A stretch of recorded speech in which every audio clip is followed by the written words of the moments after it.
继续来看证交所柜台买卖中心来公布到就市贵公司的员工平均的薪水，是互袂少人拢真欣赏哦。第一名是日月光，年薪是高达550万，啊，前10名有9位拢是半导体产业。 唯一一个非半导体产业，就是排第5名的中营海运，年薪是455万。啊，若台积电并无进入到前10名，是排名第17，平均的年薪是317万。 科技公司尾价请就名的歌手来表演唱歌，不过大概员工更加关心今年烫天的辛苦值偌济钱。证交所公布上市贵公司平均员工薪水前10名半导体业就报9名。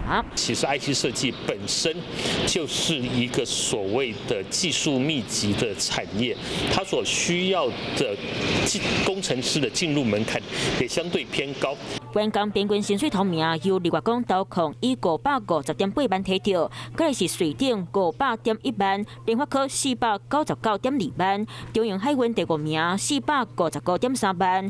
唯一一间团膳公司，其他上少平均薪水拢350万以上，台积电敢若排17名317.5万。台积电虽然是第17名，但是其实也还是一个非常高的一个水准，薪资水准或者是奖金，设计部门 就是高于所谓的制造部门，这个部分的话，其实就是没有办法的事情。来看员工数量，日月光投控是控股公司，员工少，共有97个人。电脑排第3的联发科，员工11763个人。你了尽管薪水员工数量嘛较济，各有台积电平均317.5万，这边11768人。要进入这个行业的话，基本上大部分还是要以念理工科系出身，而且可能。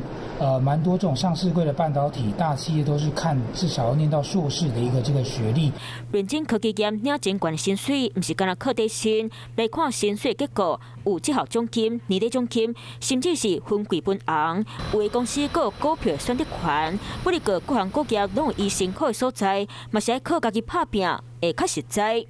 晚间9点，邀请您与世界同步，60分钟掌握全球脉动。 What News 9，陈雅玲世界晚报给您崭新视野。